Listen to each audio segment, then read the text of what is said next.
नमस्कार, मैं डॉक्टर हेमंत शर्मा। आज आपको बताने जा रहा हूँ spinal shock versus neurogenic shock. इन दोनों में कई बार बहुत कंफ्यूजन होता है कि स्पाइनल शॉक क्या है, न्यूरोजेनिक शॉक क्या है। दोनों सिमिलर जैसे ही लगते हैं, स्पाइन से रिलेटेड है स्पाइनल शॉक, न्यूरोजेनिक शॉक। तो कैसे हम समझें? मैं खुद बहुत सारे वीडियोस के थ्रू गया हूँ, मैंने देखा यूट्यूब पे। पहले जब भी मैं ट्राई करता हूँ या ऑनलाइन मैंने देखा तो काफी कंफ्यूजन है इसमें, कोई अच्छे से एक्सप्लेन नहीं कर पा रहा है, कहीं पे कुछ अच्छा समराइज नहीं है, तो इसलिए मैंने ये वीडियो बनाया है। तो समझते हैं। देखो, स्पाइनल शॉक को हम सिंपल वर्ड में समझें, अगर कोई पेशेंट है उसके लिए भी बहुत इंपॉर्टेंट है ना, पेशेंट्स के लिए बहुत इंपॉर्टेंट है। स्पाइनल शॉक को अगर हम सिंपल लैंग्वेज में समझे तो ये टेम्पररी या ट्रांजिएंट लॉस है या फिर लॉस ऑफ न्यूरोलॉजिकल एक्टिविटी है, जिसमें सेंसरी, मोटर और रिफ्लेक्सेस चले जाते हैं पेशेंट के। पर ये टेम्परेरी है। ये परमानेंट भी हो सकता है अगर इसको ट्रीट नहीं किया जाए, टाइमली आइडेंटिफाई नहीं किया जाए तो। और ये क्यों होता है? स्पाइनल कॉर्ड इंजरी की वजह से उसके लेवल के नीचे जितने भी वो सप्लाई कर रहा है वहां पे ये सारी चीजें अफेक्टेड होती हैं। मोटर सेंसेशन नहीं रहेगा, सेंसरी सेंसेशन नहीं रहेगा और रिफ्लेक्सेस नहीं होते हैं स्पाइनल शॉक के दौरान। पर न्यूरोजेनिक शॉक अलग है। न्यूरोजेनिक शॉक में क्या है? हीमोडायनेमिकली अनस्टेबिलिटी होती है। स्पाइनल शॉक में पेशेंट हीमोडायनेमिकली स्टेबल होता है, मतलब बीपी ठीक रहेगा, पल्स ठीक रहेगा। बहुत रेयर चांस होता है, कम चांस होता है कि वो अनस्टेबल हो। पर न्यूरोजेनिक शॉक में पेशेंट हीमोडायनेमिकली अनस्टेबल है, बीपी कम रहेगा, हाइपोटेंसिव रहेगा या नॉर्मल बीपी हो सकता है, पर ब्रेडिकार्डिया होगा, पल्स बहुत नीचे जाता रहेगा। स्पाइनल शॉक में का क्या होता है कि T6 लेवल होता है, थोरेसिक 6 लेवल के ऊपर की जो इंजरी है उसकी वजह से ये न्यूरोजेनिक शॉक डेवलप होता है। अगर इसको टाइमली आइडेंटिफाई नहीं किया जाए और इसको ट्रीट नहीं किया जाए तो ये जानलेवा हो सकता है और इसमें भी परमानेंट डैमेज के चांसेस होते हैं। और स्पाइनल शॉक में भी यही है कि ये रिवर्स हो जाता है, ठीक हो जाता है, इसको टाइमली आइडेंटिफाई किया जाए और इसको ट्रीट किया जाए। अब इसके कारण क्या होते हैं, दोनों के ही समझते हैं। दोनों में ही देखो, इसमें क्या होता है न्यूरोजेनिक शॉक में ब्रेडिकार्डिया और बीपी कम क्यों हो रहा है, पल्स कम क्यों हो रहा है, उसका कारण है सिंपैथेटिक जो चेन होती है, सिंपैथेटिक जो टोन होता है वो लॉस हो जाता है।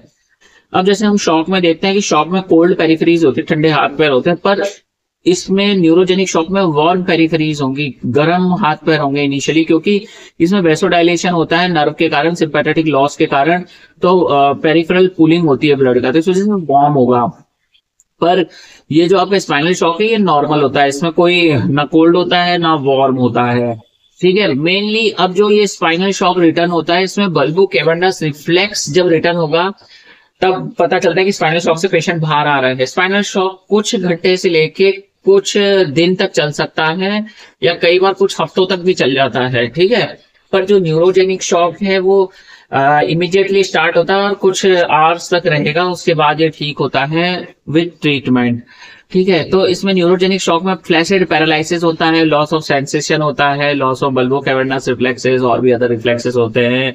उसके अलावा heart rate, BP generally normal होता है। हार्ट रेट, बीपी लो भी हो सकता है। कई बार ऐसा भी होता है कि स्पाइनल और न्यूरोजेनिक शॉक दोनों कंबाइंड हो, तो ये भी पॉसिबल है, ये चीजें भी होती है।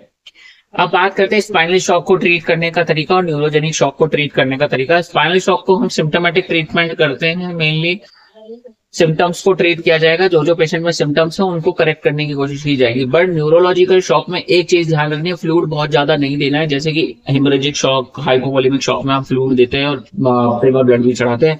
न्यूरोजेनिक शॉक में कोई खून का कमी नहीं है शरीर में। बीपी कम क्यों हो रहा है? क्योंकि सिंपैथेटिक टोन लॉस हुआ है। तो उस केस में हम वैसोप्रेसर्स वगैरह दे सकते हैं जो बीपी को मेंटेन रखे। फ्लूइड मेंटेनेंस पे चलेगा, बहुत ज्यादा फ्लूइड नहीं देना है। और उसके अलावा हम एट्रोपिन इन्फ्यूजन भी दे सकते हैं, एट्रोपिन इंस्टेंट भी दे सकते हैं, ठीक है। उसके अलावा पेशेंट को मॉनिटरिंग करना है और आउटकम का वेट करना है। दोनों चीजें मुझे लगता है आज आपको क्लियर हुई होंगी। इनको जांच के लिए इन्वेस्टिगेशन में हम ब्लड एनालिसिस करा सकते हैं, एमआरआई, सीटी स्कैन वगैरह करा सकते हैं। पेशेंट को मोबिलाइज नहीं होने देना है, स्पाइन बोर्ड पे इनिशियली रखना है अगर ऐसा कोई इंजरी हुआ है तो, ठीक है। मोटा मोटा यही था जो एक लेमैन लैंग्वेज में नॉर्मली आपको समझ में आया, तो उसके रिलेटेड मैंने बना दिया है। अगर आपके भी किसी मरीज को स्पाइनल या न्यूरोजेनिक शॉक से गुजर रहा है और आपको अपॉइंटमेंट चाहिए तो व्हाट्सअप नंबर मेरा इस वीडियो के डिस्क्रिप्शन में, वहां जाए, मैसेज करें और अपना अपॉइंटमेंट बुक करें।